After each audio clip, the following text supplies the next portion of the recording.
About that. How you doing? Oh, you're good. How are you? It's Friday. Yeah, it's Friday, man. I'm hanging in there, man. I ain't been home too long, so it's been about 30 minutes. So I'm trying to get everything together, and it's just been a hot mess today. So Uh, you yeah. got a fun weekend planned or No, not exactly. It's actually I just need to just do nothing. That's what I need to do. But they're the you best know how ones? that is. Those, That's those are the that's best all I ones. need to do. Yeah. Yes, that's like the best thing ever. So Yeah. yeah, so I'm recording. We can go ahead and get started. All Get right. this now.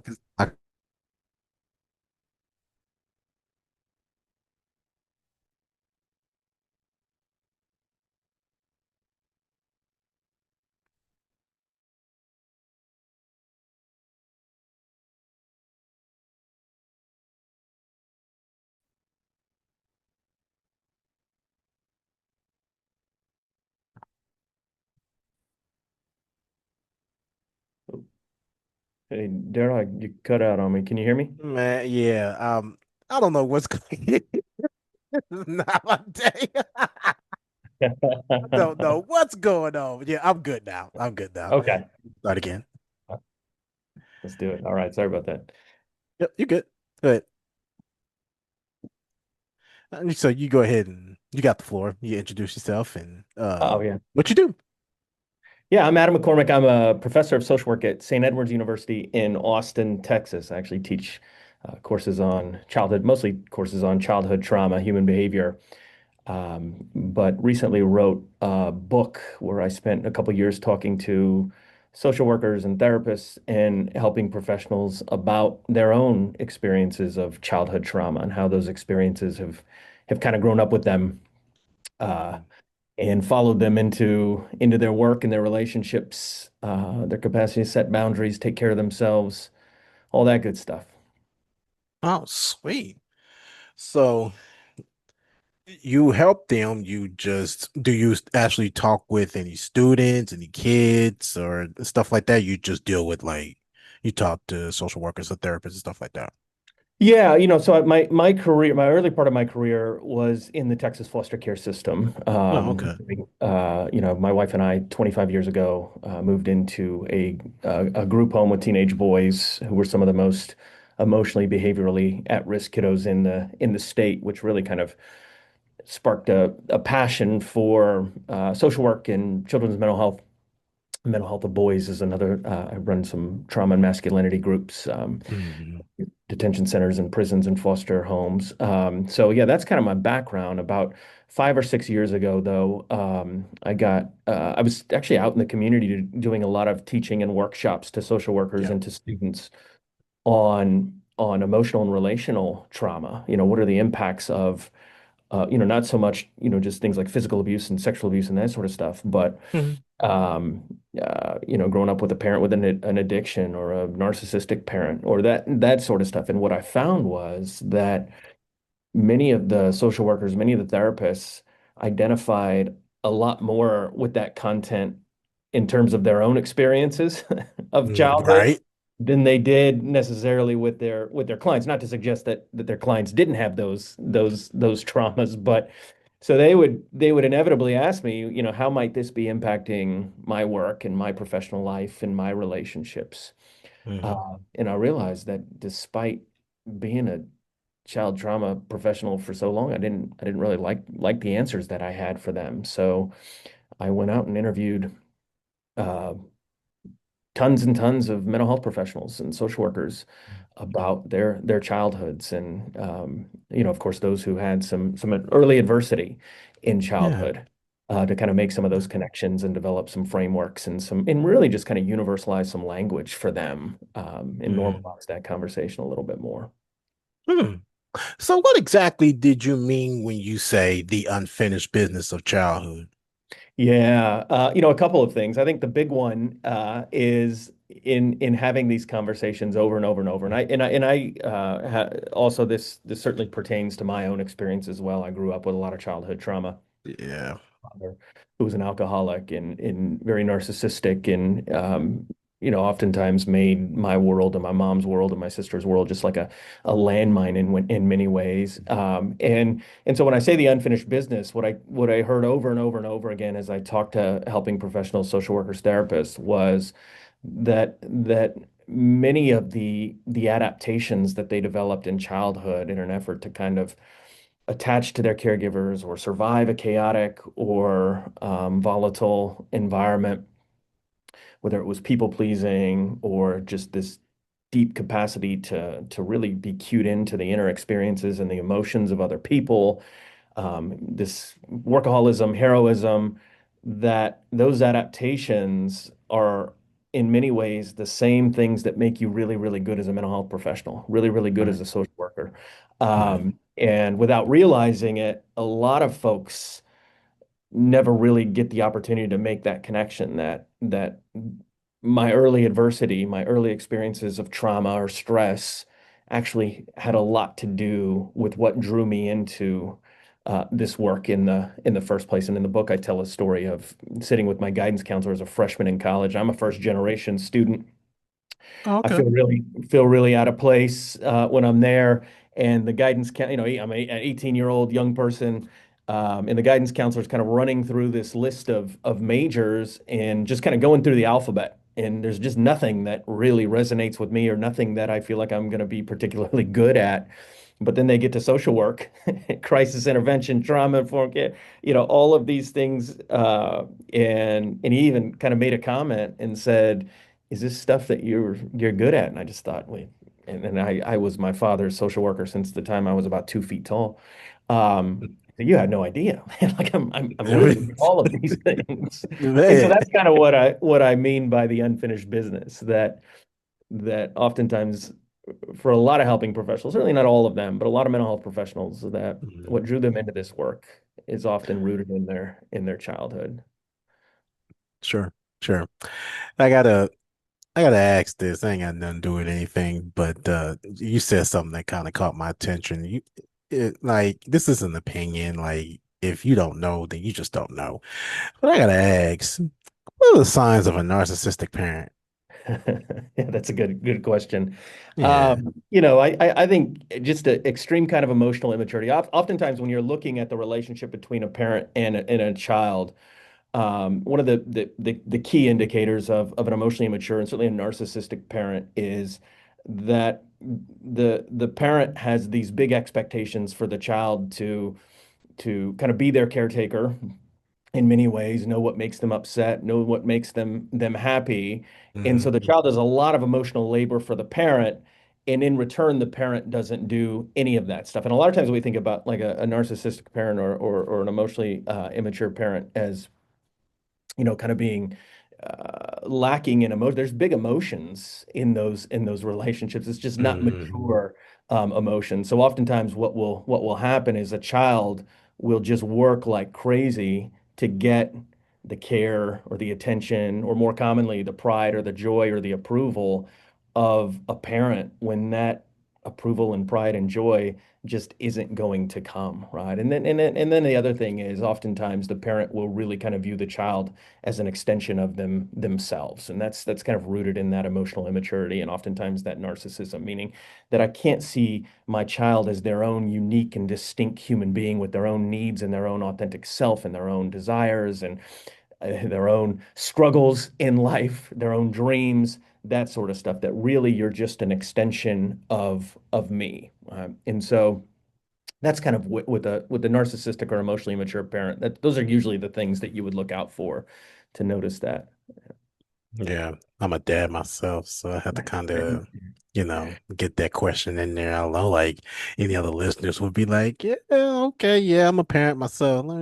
Yeah. Let me kind of check myself, but me, I have to check myself too. Like I Oh, have me too. to, yes, I have to be very cautious about, you know, where I stand with my daughter. So and she only 5, so you know, the earlier the better. So I have Right. to just stay on top of it because I know like it could be any moment without notice, you just slip. So Oh, you I bet. had to, I had to ask. So yeah, Well, no, that's I have important. five kids myself. Three of them are grown now. But they could probably teach all day long on examples Mhm. where their father, who is a developmental social worker and studies trauma and does trauma work for a living, didn't always do a good job of kind of fostering their authentic self, and certainly had those moments of emotional immaturity for sure. But I tell parents all the time the greatest gift that you can give your child is one, a healed and authentic Oh yeah. and two is just the ability to really I don't know if you're familiar with the work of Gabor Mate, but he has this brilliant framework that he talks about. He calls it the traumatic tension, but the tension between in childhood between authenticity and attachment, kind of the two most important things that a child needs, are Yeah. oftentimes are at odds with one another in childhood. Mhm. So, attachment is I'm going to love you and I'm going to care for you and you're going to get my pride and my joy and my affection and my nurture and my attention and my time no matter what. It's non-negotiable. It's guaranteed. You're always going to get it. And then oftentimes that authentic self, my authentic needs or emotions, my identity as a child, as I start to get a Yeah. little bit older, I get bigger emotions, I start to have a stronger identity. What happens is there's a tension there. And for kids, if those emotions or those needs or that personality or identity kind of threaten their attachment, well, attachment's almost always going to win. We are, we don't survive without it in childhood. So what does a kid do is they kind of disconnect from those emotions, they disconnect from those needs, they disconnect from that personality or identity. And over time, it's this really kind of profound disconnection from their authentic self, which can be a form of trauma in itself. Since you brought that up, so how can that childhood experiences continue to affect them or us decades later? Yeah, yeah. I think about this. I call this the three P's, right? All of this starts as protective. Every child, a child's nervous system is brilliant, right? I mean, Oh we yeah. do in childhood exactly what we need to do to attach, to adapt, to survive, whether we have to go small or we have to fight or flight, whatever it might be. We're always going to do in childhood exactly what we need to do in that moment Yeah. to to get by, to survive. And so I call this the protective stage, right? It always starts as protective. But Mhm. then the more that a child has to do it in childhood, the more patterned it becomes. And that's that second P. And the more patterned it becomes, the more I get used to it. And the more patterned it becomes, the more I get kind of a sense of control from it. Especially for a lot of helping professionals or trauma workers in childhood, Absolutely. it was people pleasing. I got to go small. I got to really be cued in and tuned in to mom's emotions or dad's emotions so I can know if today's going to be a day where they're going to be kind and nice and warm or mean or cold or, distant, whatever it might be. I got to read Yeah. people. I've got to be the family hero. I got to keep the peace, whatever it might be. So then it becomes more patterned. And the more patterned it becomes, the more that I get that sense of control. I also get that sense of belonging, right? I keep people in my life, or if I'm a fighter, I might keep people at a distance so that they don't hurt me or harm me in any sort of way. It's very protective, right? So then it becomes more patterned, and the more patterned it becomes, then over time, it just kind of becomes personality, kind of a way of being. And for a lot of folks, just a way of working. There's the only way I know how to be in relationships is to be one under people and to be a people pleaser, to keep them and to get them to like me, or to feel like I have any sense of value or worth. And then they go in art, in case for a lot of social workers, mental health professionals, they go Yeah. into a workforce, a profession where, well, these are basically the job responsibilities, right? You be cued in and Yeah. tuned in to the inner worlds of your clients so you can know what's going on with them. You be a workaholic. You put up with a lot of stuff in terms of especially low pay and mistreatment and all of that sort of Mhm. stuff. Well, for a lot of them, hey, this feels like home to me. I'm really good at this. Um, I see it a lot with my students, when I teach an intro class to social work, and I'm always fascinated because when students come to our camp, you think about 18-year-old young people coming to a college campus, they can choose from 50 or 75 different majors, and they all, a bunch of them, you could make a lot of money, you could Oh do all yeah. this sort of stuff, and they pick social work, which is great. But I'm always so fascinated at the why. So the first day of class, I asked them, why on earth, of all the things that you could have chosen, you could have been a doctor, a lawyer, engineer, you chose to be a social worker. Um, and a lot of the what it basically gets down to is I know I'm going to be good at this, and then we kind of Right. why on earth would you already be good at this thing that you many of them just heard of a week earlier? Shoot, So yeah. interesting, yeah.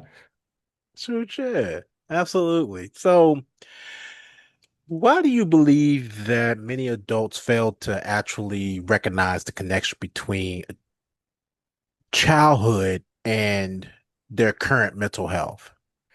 Yeah, I think there's a lot of things going on there, right? I think for a lot of us, there's this kind of wound comparison, which is totally understandable. For at least in my field and in the mental Yeah. health field, we're Mhm. addressing big trauma, big mental health issues, big depression, that sort of stuff. It's kind of like, how, is there really space for me in all of this? Is it kind of selfish if I were to talk about my own stuff? And clearly, I think about this. I immediately went into the Texas foster care system, where my beat was the most traumatized kids in the state of Texas and families in the state of Texas. Yeah. Am I really gonna address my own stuff when their needs are so much bigger than mine and so much more acute? So I think that's it's often going on. I think too, when we kind of understand how we adapted to stress and trauma and adversity in childhood, a lot of these adaptations in our society are kind of rewarded and reinforced and praised in a lot of ways. So then it makes it a little bit tougher to recognize, hey, if I'm a chronic people pleaser, well, people kind of like me. Um, Right. they kind of accept me. So I'm not going to necessarily, maybe I might have some idea that that's really causing me some problems in my life and in my work, but it might be a little bit tougher for me to make some of those connections to some of those early experiences. So, I think there's a lot going on there that can make it very difficult. Not to mention the fact that it's hard to acknowledge that as well. I think a lot of us, I think for myself, for 40 years, I tried to really minimize and dismiss and things that, those things were not a big deal growing up in that environment, and I tried to give myself all of this evidence that clearly that didn't impact me. I got a great education, I'm a great father. Yeah, my kids' experiences in life are entirely different than the ones that I had grown up with. I have a professional career, all of those sorts of things. I'm quite Mhm. literally helping traumatized kids. What better evidence could you possibly need to show that your childhood didn't affect you? And so I think it's really, really hard for folks to kind of acknowledge that, let alone do the heavy lifting and the busy work of of healing it. Man, let me tell you, because I know that people pleasing is really hard to acknowledge. And I'll be the first to say, I used to be a people pleaser. I would always be the first one to actually jump up to something or say yes to something, be a yes master or something like that. And the more I did that, the more that I realized that I was losing myself in that process. And it got worse when my daughter was born. So now I am juggling with not only people pleasing, but acknowledging other people. Like, my mom will want this, my sister will want that. My daughter's mom will want this and that, this and this and this and this. And I'm like, okay, whatever. So it came to a point where I think it was 2024. I just lost it, right? Because trying to adjust to other people in what they want really just set me off. I'm like, okay, now I got to start taking back the control that I know that I need because I'm the dad here. That's my little girl, right? And I just went off. I just completely just went into smithereens and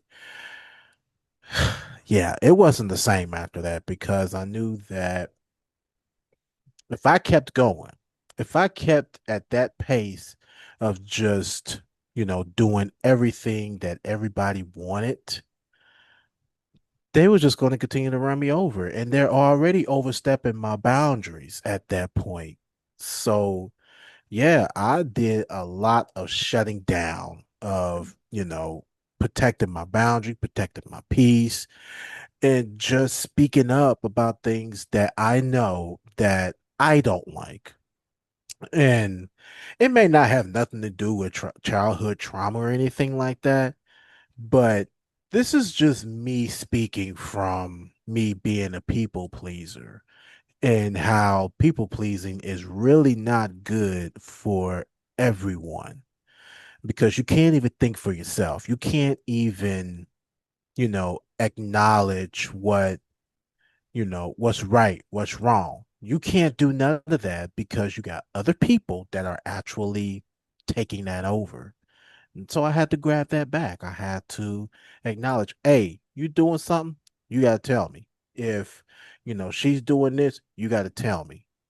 If you're going to take her, you need to text me, update me. You know, there's just so many things that I had to do.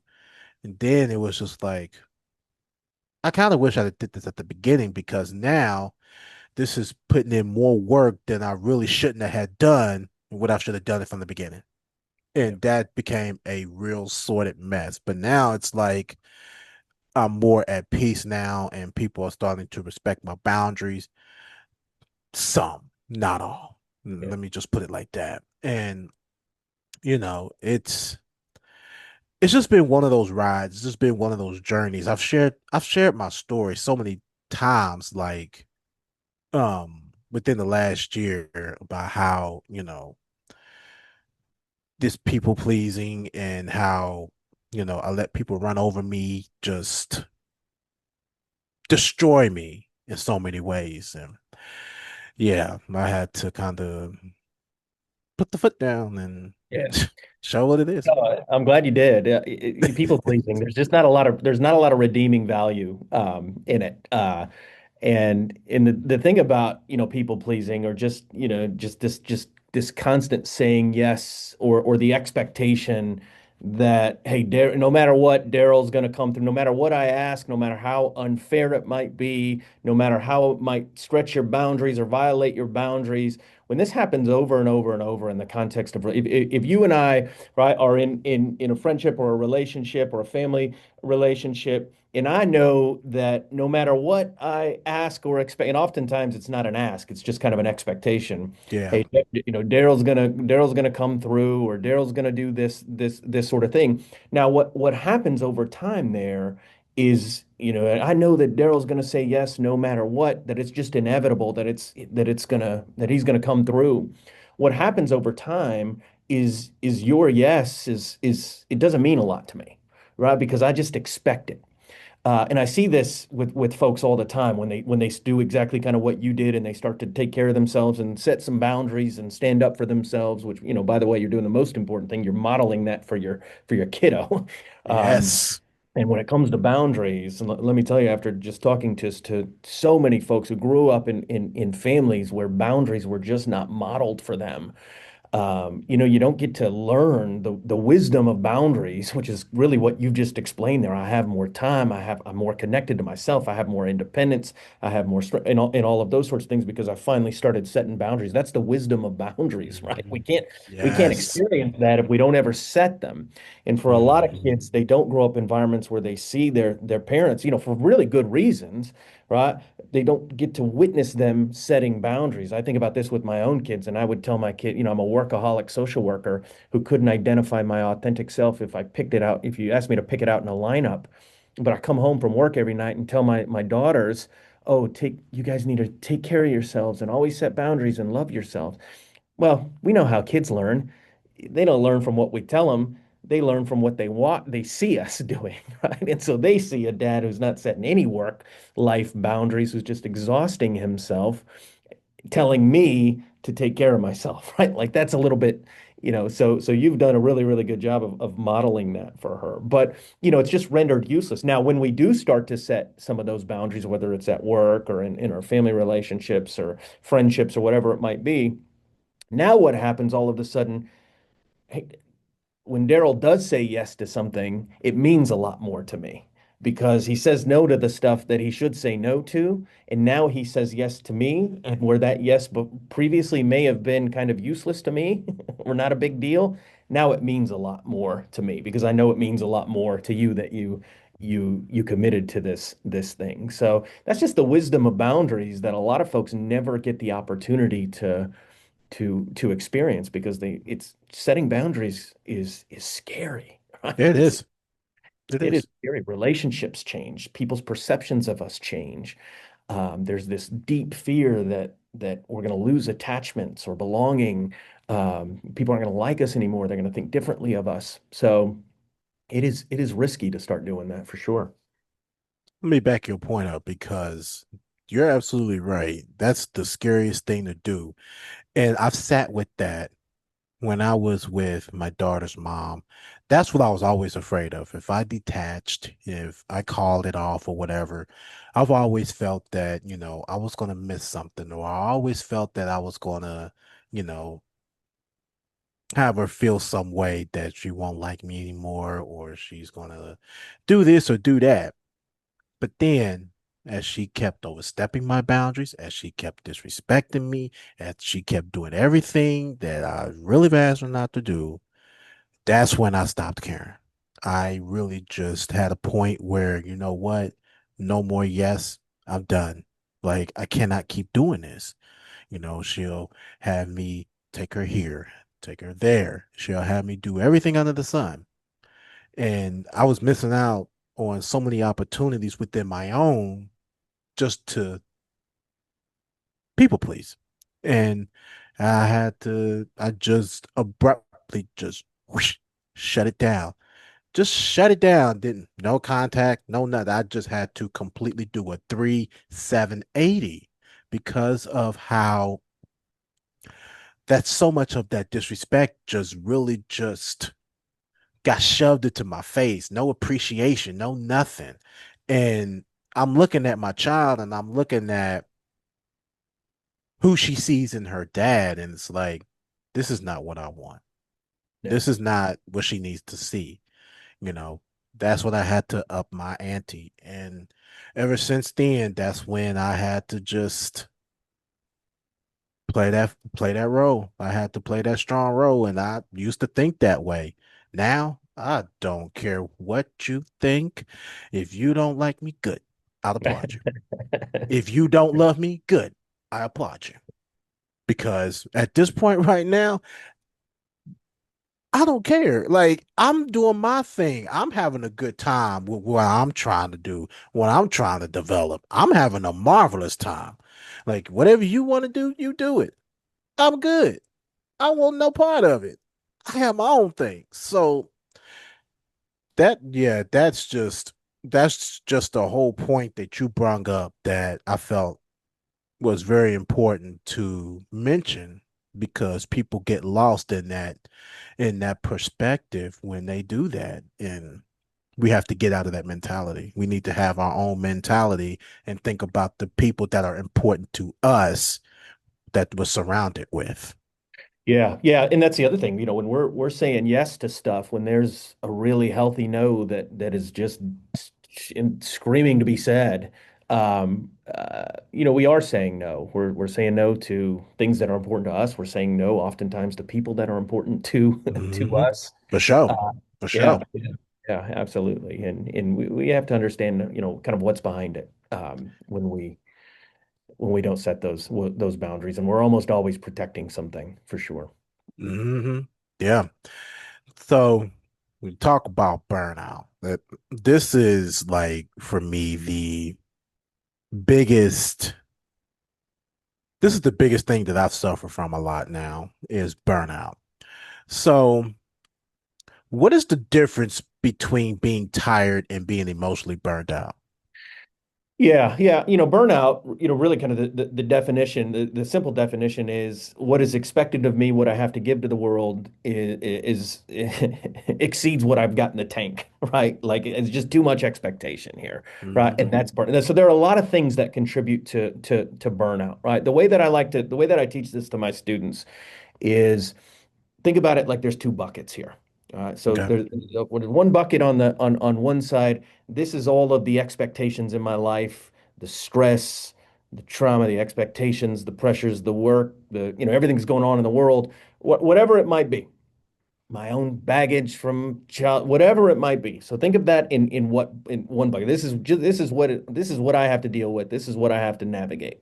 So Hmm. in the other bucket over here, right, is so we call this, compassion, satisfaction, burnout, moral fatigue, secondary stress, right? All of that sort of stuff. That's in that first bucket. Yeah. So I've got another bucket over here, and the only way that I can in a meaningful in sustainable sort of way to continue to do what I'm doing is I got to make sure that there's another bucket over here that at least has just as much in it to kind of counterbalance what's in this heavy bucket over here. And if Hmm. there's a lot expected of me in life, hey, I'm a parent, I've got to work a lot, I've got some struggles and all of that sort of stuff. If I don't have enough in this other basket or this other bucket, well, there's no way it's gonna counterbalance. But the problem is we don't talk about that other bucket, right? So this is the satisfaction bucket. So this one's the burnout bucket, the stress bucket. This is the satisfaction bucket. And I tell my students all the time, you're just not going to be able to do life or work in a sustainable way unless Hmm. you have enough in that satisfaction bucket, right, to counterbalance all that's expected. You're going to burn out. You're going to get Yes. secondary stress. You're going to get moral injury. You're going to get all the things that we know that everybody's walking around out right now with this. So now, for a lot of us, though, especially folks who carry a lot of childhood stuff, is I talked about kind of that process earlier where we get kind of disconnected from ourself. And as you were kind of talking about, your example with boundaries there, what I kept noticing was that it sounded like you kind of use language where I didn't kind of know who I was. I was just so adaptive. It was just the expectation that I didn't even have any idea what I wanted, what I needed Hmm. in this moment. And Yeah. so for a lot of us, we say, well, I'm going to do self-care. I'm going to take care of myself. I'm going to prioritize my needs. I'm going to prioritize myself. Well, it's you can't take care of a self that you don't know. You can't tend to needs Correct. had to die back a long time ago, right? Yes. You can't love a self that you don't, you had a divorce from a long time ago to attach and survive. So for a lot of us, the work is really kind of reconnecting to recognize what is it that I really need? What is it that I Hmm. need to fill in this satisfaction bucket that's going to help me to counterbalance all of the stress and expectation in my life because there's really not as much that we can do about that bucket, right? Like, hey, Right. Right. this is what your father, you work, there's big expectations of us, like, hey, that there's not, sure, we want to do some stuff to make our environments better. And if we can reduce some of those expectations, we certainly want to do that. But we have full control over what's in this other bucket. And so, what is meaningful to me? What is purposeful to me? Am I fully actualizing and allowing myself? Am I being intentional about gratitude and what's going well in my life and my relationships? Am I doing that work to make sure that this other bucket's getting tended to in the way that I need it to? So since you said that, I'm also say something else about this. Like, may have nothing to do with anything, but this is just a mere point. So I used to have a really, let me not say bad, but not the best relationship with my dad because him and my mom divorced. When I was younger, I was a kid. I think maybe 5 years old, I think, when they got divorced. And my dad, he it was obvious to the day that, he was hurt by, this divorce. And I think he was probably the one that initiated. I have no idea. Either way, he was hurt. And everything that he was dealing with after the fact, after divorce, he was officially a divorced guy. Everything he was going through after that, he started seeing some things that were, you know, not right. And I would, actually keep things from him, not tell him a lot of things. And my brother and my sister was the same way. And, just kind of just shading him out in a sense. And that was the case from then all the way up until maybe I was, oh God, my early 30s, I think. Because our relationship has gotten a lot better now. I mean, 100% better, as a matter of fact. Let's just be real about that. But in that moment when, we're keeping things from him and me kind of feeling like my mom was weaponizing, him against us or, whatever. I kind of felt that way and I kind of sensed it. And, he just couldn't catch a break. My mom he ended up remarrying too, but that was way further down the road. I want to say 2015, 2016. Um, she ended up remarrying three times, no, twice after that. And one in particular one, he actually was vulnerable enough. We was talking yesterday. He vulnerably opened up to me about a situation that happened when my mom got married again for the second time. And he mentioned that he was hurt about the situation about um we had moved to Atlanta for maybe like 2 weeks. And I learned through the process that my mom, the one that um she married the second time, didn't want nothing to do with us, but he had kids of his own. And we moved to Atlanta for 2 weeks, and he realized that he just couldn't dump the kids because my mom comes with the package, which is three of us, right? And we eventually ended up moving back here to Indy. And he told me yesterday that he was hurt because there was nothing he could really do. He was really hurt, not because of, my mom being remarried or being with another guy, but the situation that he was seeing with his kids and stuff like that. And it always took a turn for the worse. And it did get worse. And he was hurt by that. And now, me as a dad with my own, I see what he saw through my eyes because I'm going through the exact same thing right now as we speak. And I told him and his wife, and I may get a lot of heat from this, but this is just how I'm feeling at this point.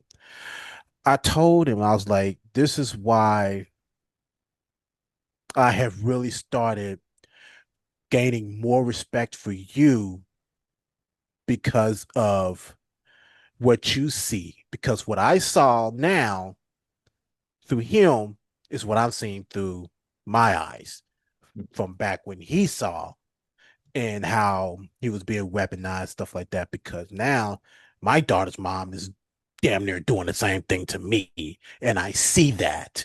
And I understand. And I have to tell him, man, I know I may not have been the best kid in the world. All right. I may not have been the best kid in the world. And I may not have saw things that, you saw, but I was just doing what I thought, was best for my mom because my mom at the time was, saying things about him that was, you know, getting me to a point where I had to kind of turn on him and just, feel some way about him.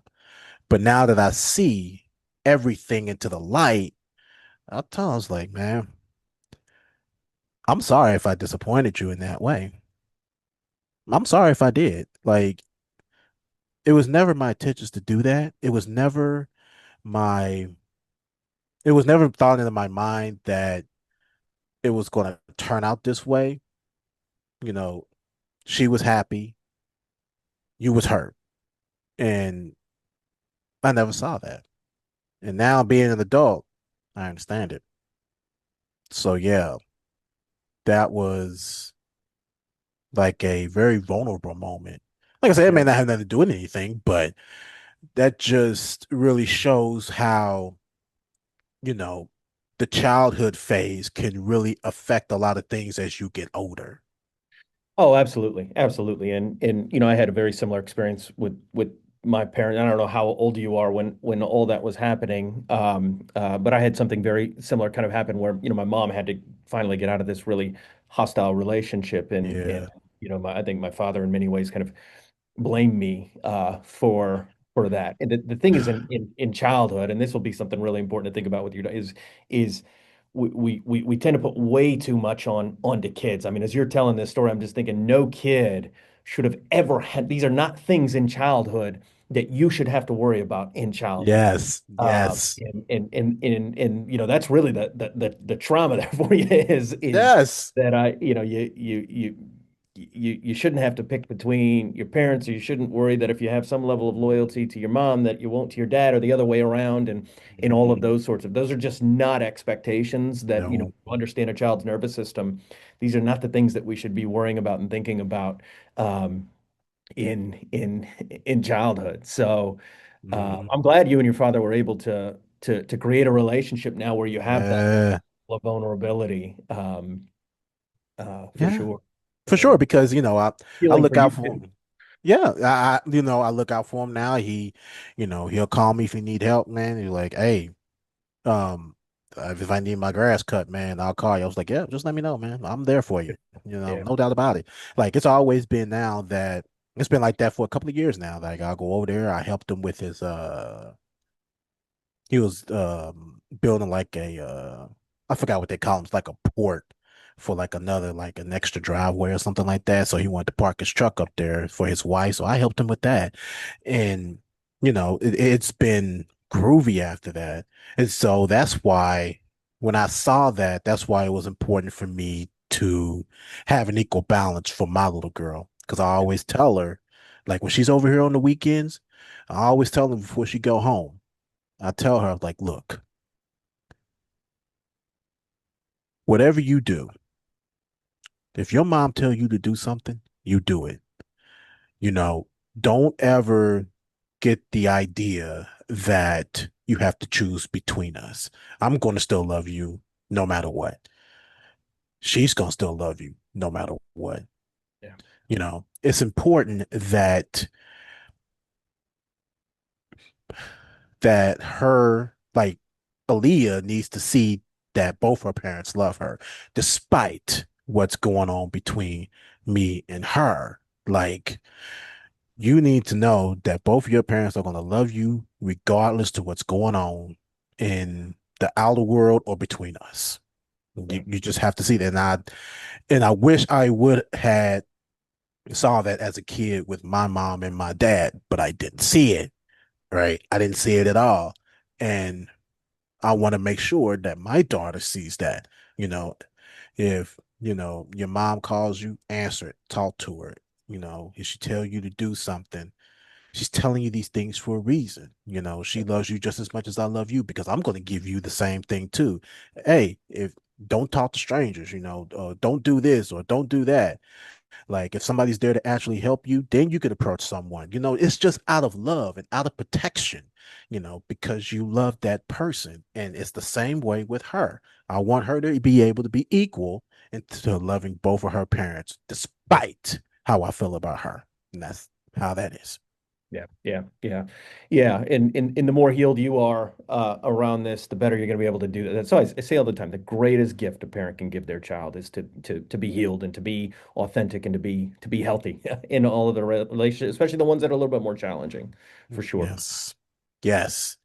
Yes. So, how can unresolved childhood trauma make burnout happen faster, You I'll say. bet. Yeah, yeah. One of the kind of hallmark features of childhood trauma is we're all emotionally, relationally we're contagious to the inner experiences of people around us. And Yes. so a lot of us who grew up in really, really heavy childhoods, right? Think of if I'm Mhm. navigating a really tense divorce between my parents, or maybe I've got a parent who can be a little bit hostile, or a parent who has a tendency to struggles with alcoholism or something like that. And Mhm. what happens in childhood is you have to be really cued in to their inner experiences. You basically childhood is just you're studying your environment, you're studying people, you're paying Yeah. attention to you don't realize it, but you're studying their nervous systems. Hmm. Someday mom's going to get upset or mean, or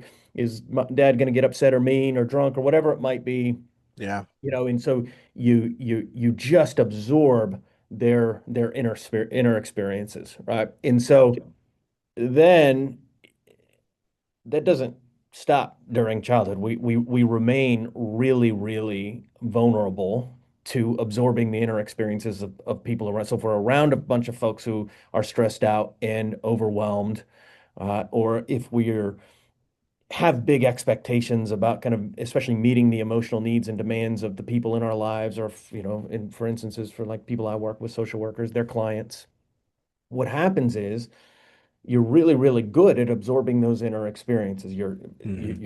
You're taking in, you're sharing your calm, you're sharing your compassion, you're Absolutely. sharing your patience. You're quite literally, you're sharing that. Now, none of us have a bottomless well of calm and patience Yeah. and compassion. So I'm sharing that. Now, what's happening though is they too are sharing their stress or their trauma Hmm. or their hopelessness or their helpless. So I'm absorbing that as well. So as they're kind of getting more regulated and feeling better, I'm getting more dysregulated Yeah. and starting to feel worse, right? So effectively, the connection between child is the things that make me so good at being tuned into people, reading people, being a good listener, being kind, Mhm. compassionate, empathetic, all of those sorts of things are also the things that make me so much more vulnerable to burnout or secondary Absolutely. effects. And so I think oftentimes those are the connections. Not to mention the fact that I think a lot of the things that we need in a childhood that's traumatic, of people pleasing or doing all the emotional labor in a relationship or over functioning, that we tend to, of course, do those things in adulthood as well. And of course, that's going to burn us out. Absolutely. As well. So it's oftentimes I think a lot more connected to childhood. And the mistake we can make is we can say, hey, this has everything to do with my expectations and my environment now, which sure, in many instances it probably has a lot to do with that. But then I'm never going to really kind of do the heavy lifting and the work of recognizing, like, why am I a people pleaser? Where did that come from for me? Yeah. Yeah. Why do I right? We overfunction in relationships typically because in childhood somebody at some point underfunctioned in a relationship Yeah. uh, for us. So absent of making that connection, I'm just going to kind of keep doing the things that I'm doing, um, Mhm. or I'm going to think it's going to be all about kind of growth and change, and that stuff is great, sure, but Mhm. that's not all that we need to do to address Right. burnout or secondary stress or Hmm. mental health stuff. Yeah. That's true. That's absolutely true. So, got some advice questions for you. Just want to ask you a couple of real quick before we get Sure. out of here. So, if someone realizes that childhood still affected them today, what's the first step? Yeah, I think to that piece of acknowledgement is important, right? Mhm. And really to make that shift from, what is wrong with me? I think a lot of times we think, I keep doing these things. I keep getting in relationships that are one-sided, or I keep, burning out, or I keep whatever it might be. Right? We get into these relationships or we keep doing these things and we think there's something inherently wrong with me. And so I always say make a shift from asking the question of what is wrong with me and what do I need to fix and change, to what has happened to me and how do I adapt? How did I adapt to that? Ask the question not what is wrong with this behavior, not what is wrong with this thing now, but what might have been right about it at another point in time. Because when we do that, we can really develop an understanding, which is helpful, but more importantly, kind of an appreciation I can acknowledge, I can appreciate why I at one point in time had to people please or be a hero or Mm, overfunction. yeah. Second, I want to recognize what was maybe entirely adaptive. I think about this when my parents were going through what they were going through, Hmm. or when I was trying to navigate, and have a relationship with a really volatile and alcoholic father. What was perfectly adaptive and brilliant then can be equally as maladaptive and unhelpful and Yeah. problematic for me now. Right. And so ask those questions. Is this really serving? A lot of these adaptations from childhood, they wear out their welcome. They don't have a ton of redeeming value for us in our work or in our lives or in our relationships, certainly in our mental health. And so where is it getting rewarded and reinforced here? And then the third thing I would say is connection. You can't do this alone, No. especially for survivors of childhood trauma. Childhood trauma is a lonely experience. I mean, even as you were kind of telling your stories, like I couldn't, who could I talk to about this? And Yeah. I had this stuff going on. This was hard. I needed. It was kind of in almost always with childhood trauma, we experience it alone. There's shame, there's fear. We don't realize the gravity of it. And I'll tell you, as somebody who's worked with survivors of childhood trauma for 25 years, there are two different Mm. experiences. There's the experience of childhood trauma, and there's the experience of childhood trauma all alone. And Right. even as adults, the only thing, our greatest source of pleasure, our greatest source of regulation, joy, meaning, purpose, comes from connection. The only thing that can counterbalance stress and trauma is relationships, people. So I'm gonna be a little bit more vulnerable. I'm gonna create connections. I'm gonna realize that our nervous systems are made for co-regulation. I'm gonna spend time with friends, family, my kids, right? People who are really, really important to me. And I think a lot of times when we tend to struggle the most or the expectations Right. are really high, the Mm. first thing that we do is we stop taking care of ourselves and we kind of deprioritize those relationships when in reality we need to switch that to say, hey, when I'm struggling or the expectations of me are really, really high, this is when I need to lean on the people who are most important to me the most and spend the most time Mm. with them. And so those are a couple things that I would suggest. There you go. I like those suggestions. So, how can people begin healing without becoming overwhelmed? Yeah, that's a great question. I think that acknowledgement piece is really, really important. I think to recognize what we're protecting by not healing, right? Like Mhm. there's a very good reason that people oftentimes don't do this work. It's Yeah. it's hard work. It's tough. Hmm. But two, many of us have become so adaptive that it feels like that's kind of working for us. And in many ways it kind of is. Uh, Right. and so we're really, really adaptive in our work. We're really, really adaptive in our relationships. And after all, those adaptations, were there for us. They served us really, really well when we needed them most in life, in Mm. those really, Yeah. really heavy or difficult moments of childhood. So then it can Mhm. be really, really scary to try something new. All right. So if we say Right. boundaries, be more authentic, do the healing work, do the work. And also, we don't tell people, we say do the work, and then we never tell them what the heck is the work you're supposed to do. Right. Like, what do you mean? What is the work that you're talking about? Right. Right. That drives me Right. crazy. Yeah. Uh, you got to do the work. Okay, well, what is this work? And so, to really begin by recognizing, like, what am I protecting by not doing this work? What am I protecting by not maybe acknowledging that some of my early experiences are impacting me now in my Mhm. relationships, my work, my mental health, whatever it might be. Sure. Yeah, for sure.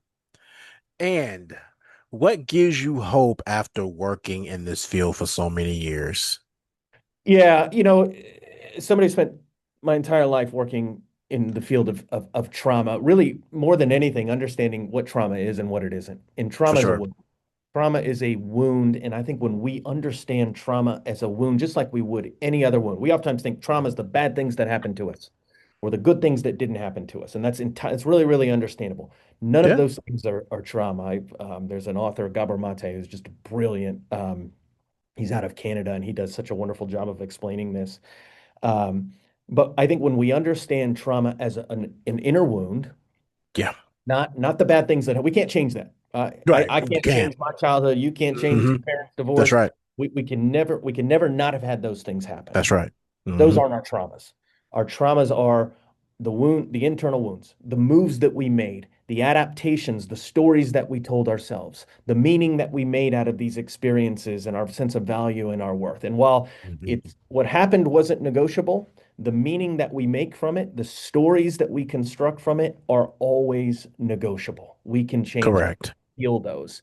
And when we understand that the biggest piece of the wound of trauma is the meaning that we made out of it, and we recognize that we can always tend to that meaning and change that meaning and improve that meaning, well, Hmm. that's what gives me hope, right? We can't change what happened, but Correct. we can tend to a wound, right? If my head were Hmm. bleeding out right now, right, Darrell, you wouldn't say, "Oh, sorry, man, nothing I can nothing I can Exactly. We do jump for in you." to save it. Yeah, Yeah. yeah, right.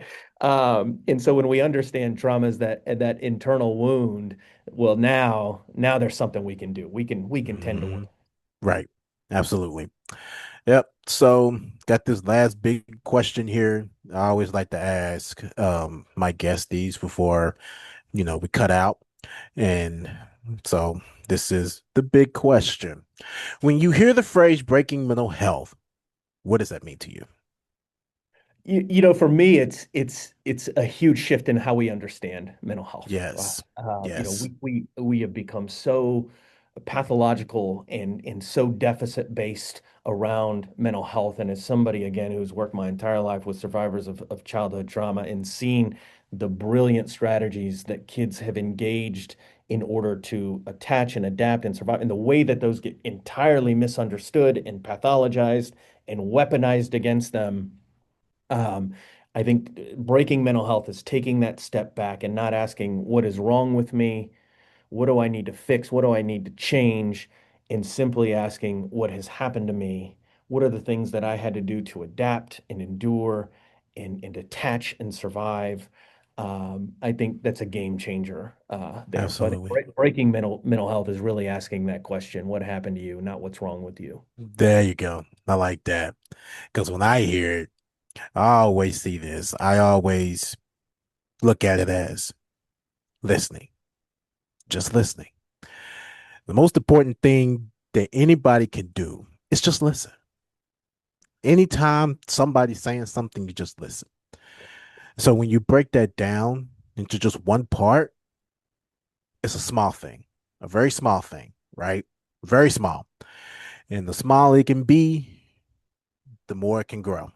Yeah, So when we actually are struggling with something, when we're actually trying to, share our struggles or whatever, I always say, hey, start small. yeah, I don't care how small, because you go small, maybe we can find that big problem. yeah. We can Oh yeah. always find that big problem and make it grow. And then we have found the bigger root of our struggles, right? And when we do that, that's how we can actually start breaking these mental health, and we can actually start pushing forward all the things that we could be towards healing. Yeah. That's what I see when it comes Yeah, to breaking yeah. mental health. Healing like a snowball, right? Yeah, just keep building Yeah, all levels. absolutely. Great. Awesome. Yes, yes, for sure. So yeah, Adam McCormick, I appreciate you coming on and talking to me, man. I loved every minute of this. Darrell, so good to chat with you. Thanks so much for having me. Man, thank Enjoyed you, it. man. Thank Take you. care. All right now.